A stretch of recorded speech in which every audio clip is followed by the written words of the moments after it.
Hello la team, j'espère que vous allez bien.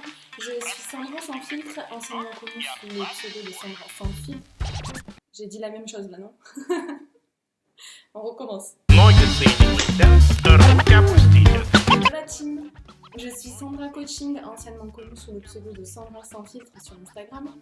Aujourd'hui, je vous fais une petite vidéo de présentation pour vous parler un petit peu de qui je suis. Même si ça fait quelques années maintenant que je tiens un blog et j'adore écrire, simplement voilà, je fais de plus en plus de choses, ça prend de l'ampleur et je trouve que faire une vidéo pour dire ce qu'on a à dire, c'est plus rapide et en plus il y a la personnalité, on apprend à se connaître et puis voilà, on peut dire plein de choses, plus de choses je pense que dans un simple article. Donc j'avais envie de vous faire cette petite vidéo aujourd'hui pour vous dire un peu plus qui je suis. Dans la vie, je suis coach bien-être et professeur de yoga. Depuis peu, je me suis reconvertie professionnellement.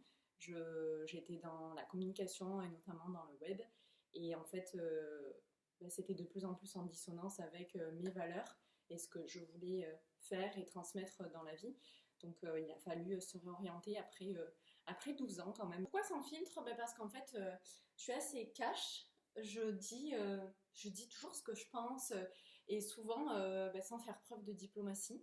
Et dans ce monde, ça peut paraître bizarre, ça peut surprendre quand on n'est pas habitué à l'honnêteté, à la transparence, à la simplicité, voilà, qu'on est toujours dans des faux semblants parce qu'il faut plaire, il faut se cantonner à ci, ça, il faut bien rester dans une case, il faut être sage. Et en fait, mais moi, sans le vouloir, on a toujours essayé de me faire faire tout ça ou de me faire dire tout ça, et j'ai jamais réussi. Que ce soit à l'école, dans le monde du travail, dans mes relations, ça marchait pas en fait. Donc, pendant longtemps, et encore, j'ai 32 ans, bientôt, j'ai 31 ans, et j'ai la chance d'avoir compris et découvert tout ça assez tôt, puisque ça fait, je dirais, 7 ans maintenant alors, que je me pose des questions sur moi-même. Ça fait beaucoup plus longtemps que ça, mais j'ai eu les premières réponses il y a 7 ans. Et voilà, ça a été une libération pour moi. En fait, j'ai été diagnostiquée au potentiel et hypersensible.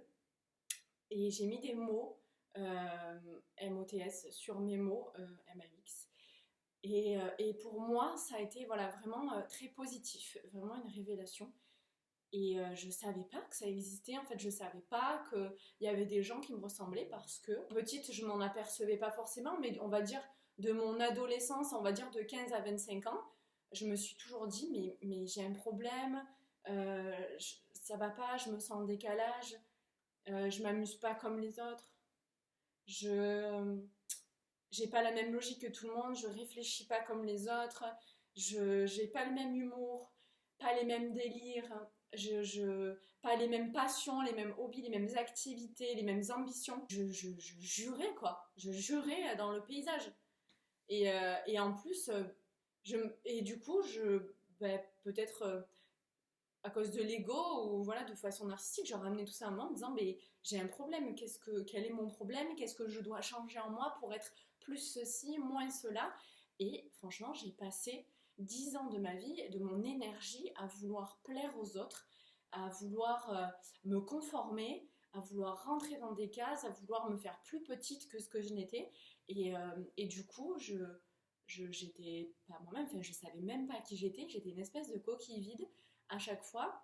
Et soit moi je la remplissais pour faire plaisir aux gens et pour me dire oh vous êtes tous bleus, je vais être bleu, et soit les gens me demandaient d'être comme ceci, comme ça, et je le faisais pour me fondre dans la masse en fait. Et du coup, c'était surtout pour qu'on m'aime, voilà, je crois que tout simplement, c'était pour me sentir aimée, pour pas me sentir seule. Enfant, en fait, pourtant tout était là, hein. Tout était là. Enfant, je, donc je le tiens de mes parents et je me rappelle aussi être comme ça, je posais mais des questions, mais ça ne s'arrêtait jamais, jamais. J'étais fatigante. Euh, et mes parents ont pas mis le doigt sur ça, ont pas. Ils me trouvaient juste, voilà, fatigante, curieuse, mais pas. Ils connaissaient pas non plus, en fait, peut-être ces différences-là. Et ma maman, je pense comme toutes les mamans, se disait oh là là, ma fille, elle va être brillante, elle est intelligente. Mais parce que, bon, parce que moi j'avais. Il y a une chose que je réussissais plutôt bien, c'était l'école. On m'a dit bah, il faut avoir des bonnes notes. Donc, bah, ok, j'ai bossé, j'avais des super notes, j'avais vraiment de résultats excellents. Ce qui n'est pas toujours le cas quand on est au potentiel, parce que justement, on peut tellement s'ennuyer qu'on peut ne pas réussir. C'est souvent aussi relié au 10, dyslexie, dysorthographie, plein de 10, et on peut ne pas réussir à l'école parce qu'en fait, au fond, c'est pas fait pour nous. Simplement, moi, j'ai eu une grosse capacité d'adaptation dans ce domaine-là et j'ai vraiment réussi. Donc, bah, pour mes parents, j'étais juste brillante, voilà, enfin, voilà, comme il y a plein d'enfants qui ont des bonnes notes à l'école, quoi. Simplement, il y avait tout ce qu'il y avait à côté. Il y avait, euh, il y avait que ben, je, j'étais sage, je sortais pas beaucoup, je m'amusais pas comme tout le monde, j'avais des discours d'adulte, je trouvais pas ma place dans ce monde ben, d'enfants, d'adolescents. Je, Moi, je me sentais euh, entre guillemets mature en fait et j'arrivais pas à avoir des conversations nourrissantes, des échanges, etc. Donc j'étais souvent dans le monde d'adulte, mais dans ce monde d'adulte, on me disait que j'avais pas ma place ici. Et en plus, ma vie a fait que, à l'époque, j'avais, je crois, 6 ans, mes parents se sont séparés, donc il y a plus de 25 ans maintenant. C'était pas la norme en fait, quand même. Et j'ai été, je pense, parmi une des premières enfants où les parents étaient séparés. Voilà. Et ben, je valdinguais un petit peu de gauche à droite. Et du coup, tout ça pour dire quoi? Ça, c'est ma spécialité. Je pars un peu dans tous les sens. En fait, je voulais faire court à la base. Bref, petite, c'était pas écrit sur mon front. Cet enfant est différente, attention, fragile, à vraiment sécuriser, prendre. Voilà. Et voilà, mes parents, ben, je leur en veux même pas. Ils ont fait avec ce qu'ils savaient de eux-mêmes, de l'époque, de comment ils ont grandi. Et puis après, c'est leur couple, ils se sont séparés, ils sont séparés. Donc en fait, j'ai grandi et sans le savoir avec un petit peu ce trou béant je crois, de la séparation de mes parents que j'ai longtemps en plus. Bah, on n'a pas mis le doigt, voilà, mes parents s'étaient séparés, finalement ça m'a fini par paraître normal, alors qu'en fait c'est ce qui a certainement un petit peu bousillé mon estime, l'estime de soi, parce que je me suis tout simplement sentie abandonnée, parce que quand on est enfant, ben, on a un peu tendance à ramener tout à soi-même, c'est pas un peu, même beaucoup. Et du coup, j'ai grandi en me disant, oh ben je vaux pas grand-chose, mes parents se séparent, je suis là au milieu, et ma mère a beaucoup, s'est beaucoup reposée sur moi alors que j'étais qu'une enfant. Ça m'a fait beaucoup grandir aussi différemment. Bref, j'avais des soucis d'adulte en étant une enfant que je n'aurais pas dû avoir, donc ça a en plus exacerbé cette personnalité un petit peu unique. J'étais toujours à part. Par exemple, typiquement, moi, j'étais plus fan de mes profs, de mes maîtresses, de mes maîtres. Je, je, je, je, on me traitait des fois peut-être de faillotte ou de choses comme ça, mais pas du tout. En fait, c'était juste que je les trouvais, je les admirais, ce savoir, cette connaissance, et je m'ennuyais un peu avec mes camarades de classe, quoi. Franchement, ça a été pareil au primaire, ça a été pareil au collège, au lycée, et après dans les études supérieures, ça s'est encore plus, nos chemins se sont encore plus séparés, bien que j'essayais toujours de me conformer, hein, mais les problèmes ont commencé quand j'ai eu mon premier chéri. Parce que voilà, je croyais avoir rencontré l'homme de ma vie, mais pareil, comme beaucoup de jeunes filles quand on a un premier chéri. Mais bon, moi, c'était vraiment à l'extrême. C'était l'extrême. Genre, à 18 ans, je vais me marier avec lui, avoir un enfant. Et du coup, je l'ai étouffé, mais parce qu'en fait, le peu d'attention ou d'amour qu'on me donnait, bon, déjà, fallait toujours plus. Et, euh, et j'étais enfin plus seule, quoi. J'avais enfin. Voilà, j'étais vraiment en fusion. Et j'ai compris que j'avais un problème. Je suis allée voir un psychologue. J'ai commencé une thérapie parce que ben, j'avais des questions et en fait personne n'y avait répondu. Et aujourd'hui, c'est limite tendance d'avoir un psy, d'être suivi, d'être coaché. Alors c'est devenu me dire, t'as vu, je m'élève, je prends soin de moi, je réponds à mes questions.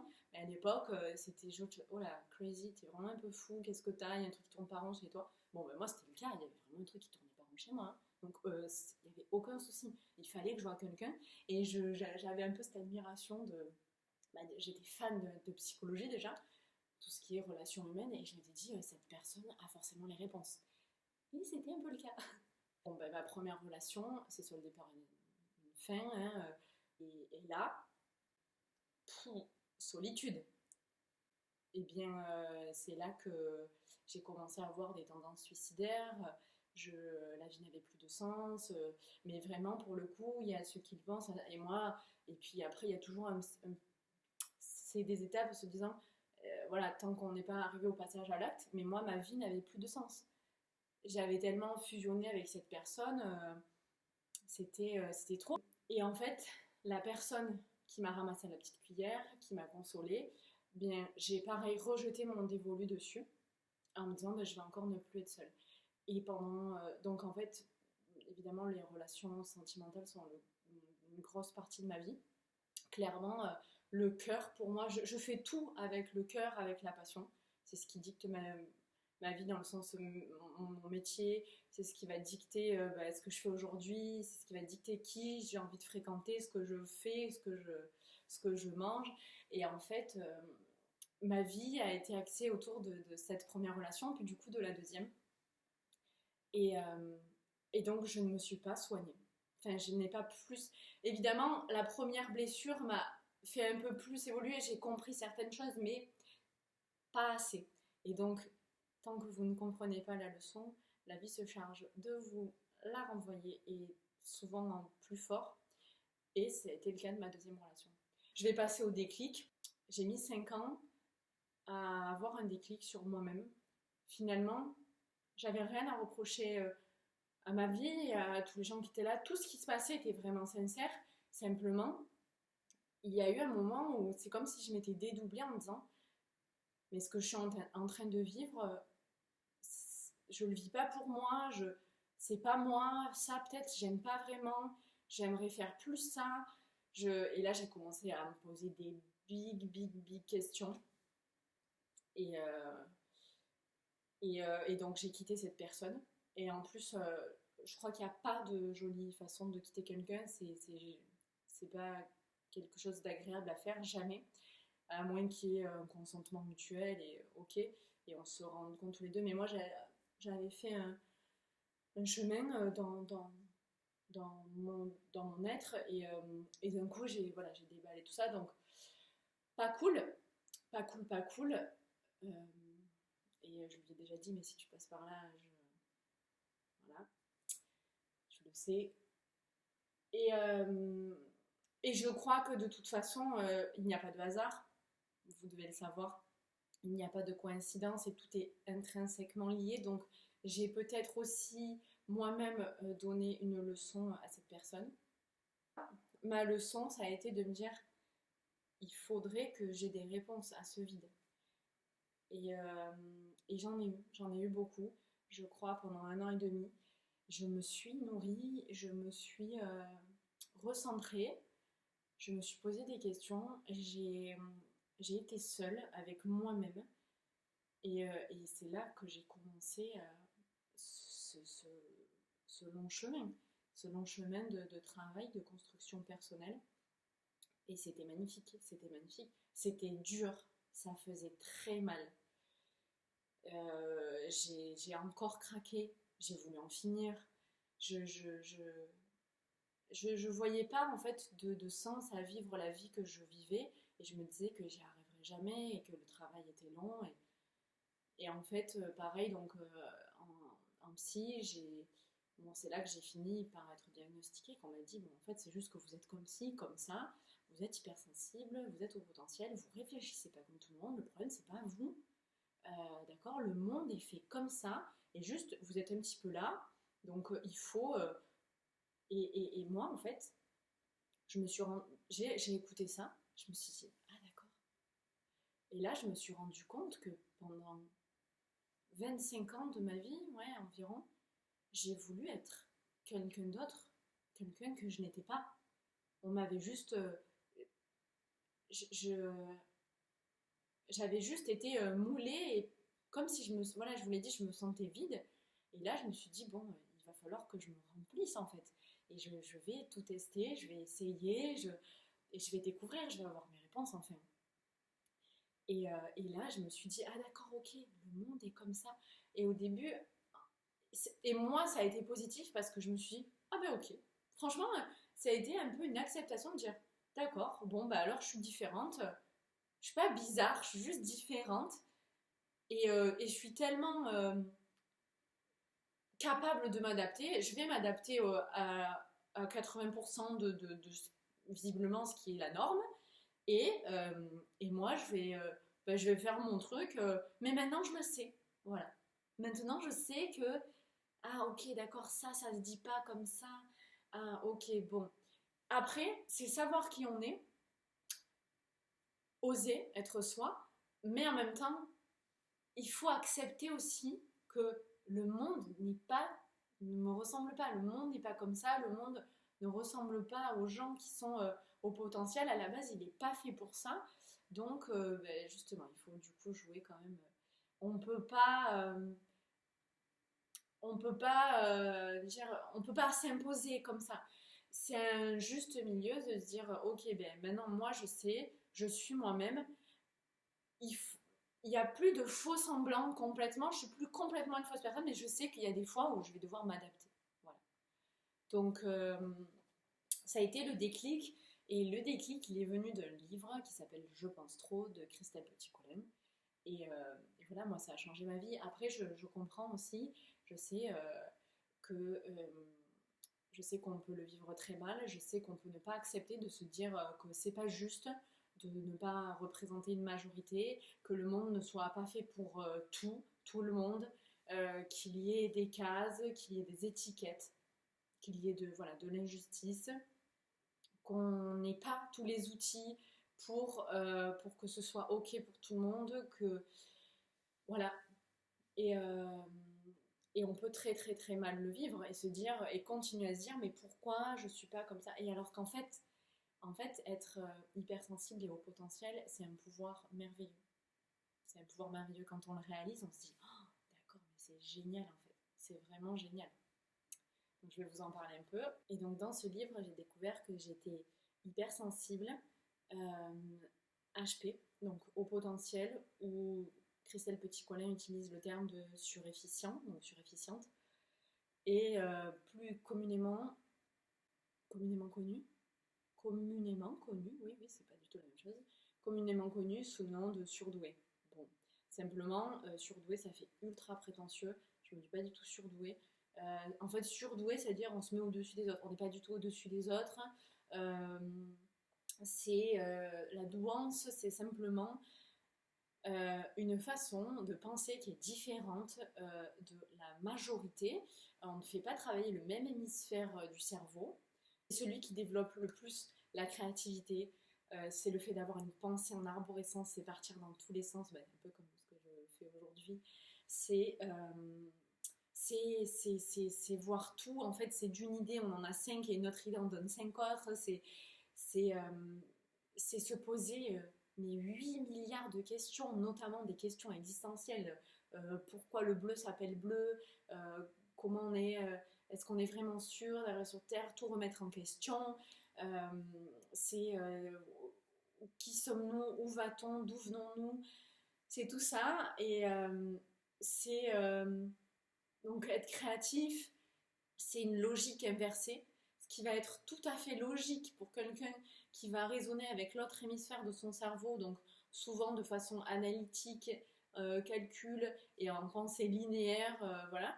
Nous, c'est pas du tout comme ça, c'est ben non, j'ai vraiment une logique inversée. Vous pouvez être sûr qu'il y a un truc à comprendre, mais je comprends l'inverse, dans l'autre sens, mais pour moi, ben non. Donc bon, évidemment, vous comprenez mieux pourquoi à l'école, ça peut ne pas marcher pour la plupart des surdoués. Parce que le système scolaire n'est pas fait pour les gens comme ça. Très souvent, le fait d'être au potentiel, ça, c'est lié avec l'hypersensibilité. Et donc l'hypersensibilité, c'est avoir les sens exacerbés, c'est tout ressentir plus fort, les émotions, donc la peur, la joie, la colère, euh, tout ce qui nous traverse, c'est souvent avoir du mal à le gérer, surtout quand on ne le sait pas.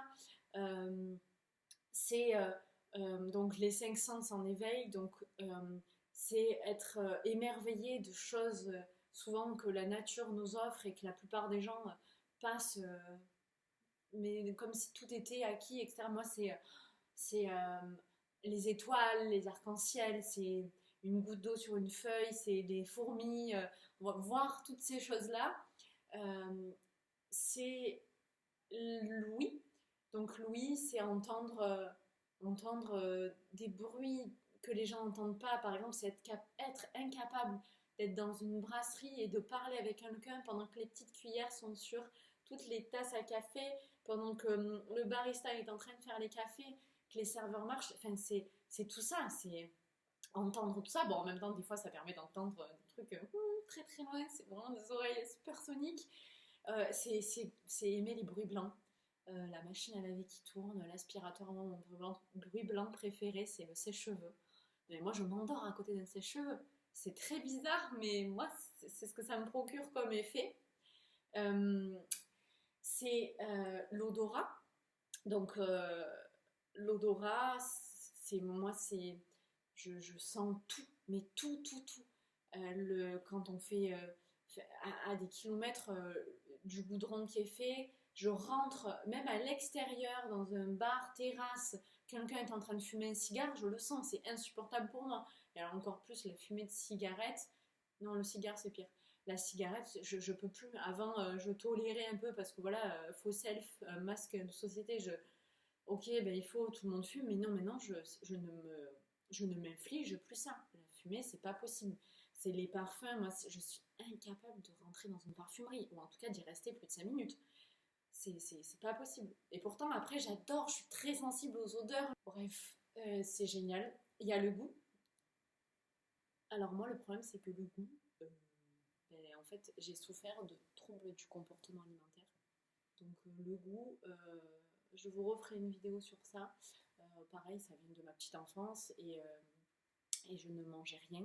Donc j'ai effectué ma propre diversification alimentaire et là, ça y est, j'ai enfin terminé et j'arrive à manger de tout dans des proportions raisonnables. Je vais terminer cette vidéo donc en terminant sur la dernière partie de ma vie. Je crois que c'est en 2017 ou en 2018, je sais plus parce qu'en fait, moi je retiens, j'ai une mémoire extraordinaire, mais je retiens qui est souvent en fait liée à l'émotion, et donc je vais retenir des choses plutôt gaies et comment j'ai été habillée le jour où j'ai fait un entretien à cet endroit-là ou que j'ai rencontré cette personne, donc ça je vais m'en rappeler, ou même le parfum que j'avais mis, ou où est-ce qu'on était et ce qu'on a bu. Mais par contre, je me rappelle pas par exemple là ma dernière séparation. Je, je me rappelle même pas l'année, bon, c'est pas grave. Et en fait, cette année-là, j'ai connu le deuil dans toutes ses facettes. Euh, Sentiments, famille, boulot. Et ça a été en fait la fin de quelque chose et surtout le début de quelque chose de nouveau. Simplement, je peux vous garantir qu'au début, je n'ai pas vu que c'était le début. Et j'ai mis 2 ans à m'en remettre. Mais en 2 ans, eh bien, ça a été une autre étape de ma construction personnelle. Encore beaucoup de travail et encore une grosse leçon de vie. Et pourtant, vous savez, je me dis souvent que j'ai eu beaucoup de chance, que j'ai rien subi d'irréversible dans ma vie, je n'ai pas eu de trauma. J'ai eu la chance d'être épargnée sur plein d'aspects, même si j'ai eu des années noires et des choses pas très cool dans mon enfance, mais qui sont difficiles à vivre par l'histoire, par tout ce qui se passe à côté, mais bon, je crois qu'il y a bien pire aussi, je relativise beaucoup. Mais voilà, cette année-là, donc 2017 ou 2018, ça a fait beaucoup, et en fait, un accident, pareil, hein, c'est pas... Ah, quoi que j'ai oublié, mais j'avais eu un accident, un grave accident de la route où j'ai failli mourir, et ça, c'est un gros signe de la vie que j'ai pas vu. et que j'ai aussi occulté pendant longtemps. Et j'aurais dû déjà réagir et celui-là, j'ai pas réagi. Mais c'est pas celui-là finalement qui a tout déclenché. Mon accident, simplement, un jour, je suis allée courir. J'arrivais dans une nouvelle ville, j'étais en couple, je suis allée courir et j'avais accumulé plein de sentiments, de ressentiments. Et quand j'ai terminé ma course, que j'ai terminé en rentrant chez moi, de terminer un emménagement, euh, j'ai fait un lumbago, mais genre énorme, et je suis tombée en fait, je me suis effondrée, mon dos ne me tenait plus. Euh, Franchement, l'espace d'une seconde, hein, au bruit que ça a fait dans ma colonne vertébrale, j'ai cru que je ne remarcherais plus jamais. Bon, il s'avère que pas du tout, mais donc petit passage aux urgences. Et en fait, à la suite de ça, je me suis retrouvée seule, sans travail, et il a fallu rebondir. Ça a été très très très très très très long, mais je suis enfin là aujourd'hui. Et ce qui s'est passé, c'est que j'ai encore appris à me découvrir. Je me suis réconciliée avec mon corps.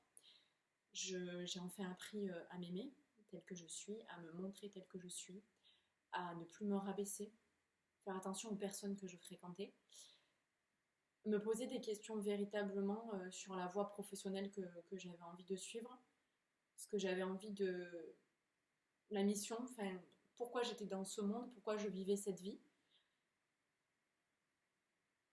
Tout ça, voilà, je crois. Et encore cette question, qui suis-je, où je vais, où vais-je, qui suis-je, pourquoi je suis là.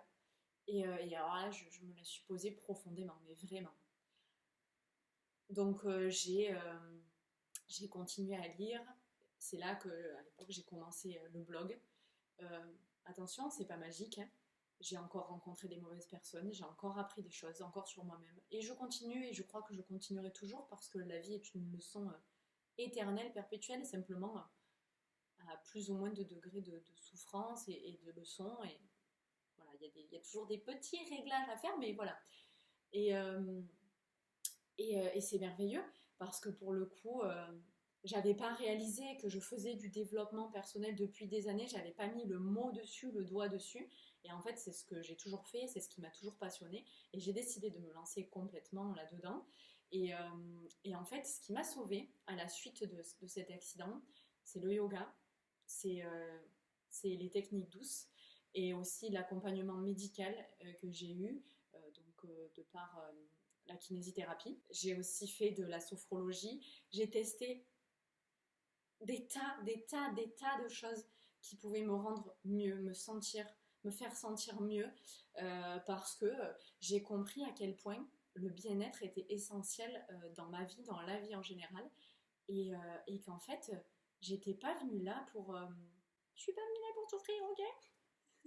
Je suis pas venue là pour subir ma vie, pour vivre à 100 000 km/h, pour mourir soit de fatigue à 50 ans, soit à 80 ans en me disant oh là là, j'ai pas fait grand chose, rien d'exceptionnel. Non, non, non, non, non, ma vie devait avoir un sens. Et, euh, et je crois que voilà, aider les autres et de dire attention, ça vous pouvez, ça, non, ne vous forcez pas. euh, Transmettre juste ce que j'ai vécu.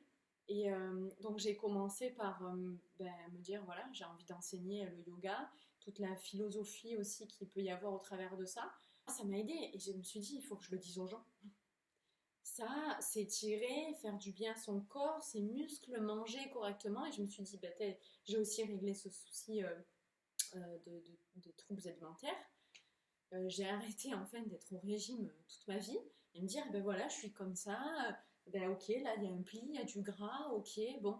Et en même temps, ben, peut-être que si je prenais plus soin de mon corps en bougeant un peu, en faisant de l'activité, ah ben ça peut être une piste, je vais m'en occuper. Et j'ai aussi fait ça parce que le sport et moi, franchement, avant, jusqu'à mes 20 ans, 25 ans, on n'a jamais été copains. Et en fait, ben, c'est important. Donc j'ai vu plein de pièces comme ça. Et je me suis dit ça, ça. Et au fur et à mesure, je me suis occupée de l'une puis de l'autre. Et comme un puzzle, en fait, tout s'est assemblé et j'ai enfin trouvé l'équilibre. Et aujourd'hui, ben, je me sens enfin alignée. J'ai enfin compris qui j'étais. J'ai eu des tas de réponses dans mon expérience, dans mes lectures, dans tout ce que j'ai testé, dans tout ce que j'ai vu, dans mes voyages, dans mes rencontres. Je peux enfin dire aujourd'hui que je vais bien. Je le dis souvent, attention, je ne suis pas au bout du chemin, je suis toujours dessus, simplement, je suis sur le bon chemin en tout cas. Et ça, je peux vous garantir que ça n'a pas de prix. Et j'étais superficielle, j'étais matérialiste, j'avais envie de gagner beaucoup d'argent, j'avais envie de toujours plus, de posséder, d'être dans l'apparence. J'ai vraiment été comme ça. Et en fait, ça cachait, tout ça cachait que des blessures, des vides, des mal-être. Et au lieu d'à chaque fois, enfin, comme j'aurais pu le faire avant, mettre un pansement dessus, cacher, boucher, voilà. J'ai tout fait sortir et au lieu de penser, j'ai soigné. J'ai curé pour enlever tout ce qui n'allait pas et j'ai dit ok, là en fait il faut ça. Et j'ai mis les bonnes pièces, j'ai bouché les trous. Et aujourd'hui, en toute vulnérabilité, je sais qu'il y a encore du travail, je ne suis pas du tout parfaite, d'ailleurs la perfection ça n'existe pas, et je suis pas... j'ai toujours besoin des fois de reprendre du recul pour regérer des émotions, pour me remettre en question. De toute façon ça fait vraiment partie de moi et je le ferai toujours, mais voilà, je crois que j'ai appris à m'accepter telle que je suis, à m'aimer, que ce soit autant dans mon esprit, dans mon âme, à qui j'ai donné et qui m'a aussi donné des réponses, dans mon corps que j'apprends à chérir, qui fait tellement pour moi, qui me permet de parler ici, de bouger, de m'exprimer et d'aller bien. Et j'ai vraiment donc compris, et c'est pour ça que j'ai décidé d'être coach holistique, parce que je crois que tout est lié, l'esprit, l'âme, le corps, et que il faut trouver le juste équilibre entre les trois, ne plus être dans les excès ni dans les moins. On n'est ni trop peu ni trop, et on est assez, et surtout on est unique. Et la beauté, je voudrais qu'aujourd'hui chacun voit qu'il est unique, la beauté qui émane de chaque personne. Je crois que l'univers ne fait pas d'erreur, donc tout ce qui arrive a un sens. Donc si je suis ici aujourd'hui pour vous parler, c'est qu'il y a un sens. Si vous voyez cette vidéo, c'est qu'il y a un sens, que c'était le moment. Voilà, du coup j'avais envie de vous dire tout ça, de me présenter. Aujourd'hui, je coach des personnes qui ont besoin d'être reconnectées, de se sentir alignées, de trouver enfin les réponses en eux-mêmes, parce que la solution est toujours en vous, toujours. Elle était là depuis le départ, mais je ne pouvais pas la voir, je ne voulais pas la voir. Et à chaque fois, les réponses étaient toujours en moi, j'avais toutes les clés. Simplement, il y a des moments, et j'ai eu vraiment la chance de vivre tous ces moments tôt, je trouve, dans ma vie. Et donc moi, je voudrais transmettre en fait ces clés-là le plus tôt possible pour que vous soyez aussi bien que ce que je puisse être aujourd'hui. Je sors un livre que j'ai écrit qui retrace un peu tout ce que je vous ai dit, toute mon expérience, tout ce que j'ai vécu, souffert, essayé, testé pour aller mieux, et vous donner directement un peu les clés. Et j'espère aussi très vite mettre en place une formation pour les personnes hypersensibles et au potentiel plus particulièrement. Le livre s'adresse à tout le monde. Mon livre donc s'intitule Je deviens moi, pour enfin être qui vous êtes vraiment, pour révéler tout votre potentiel, oser être vous affirmer, vivre votre vie pleinement, être enfin aligné et surtout vivre la vie que vous méritez.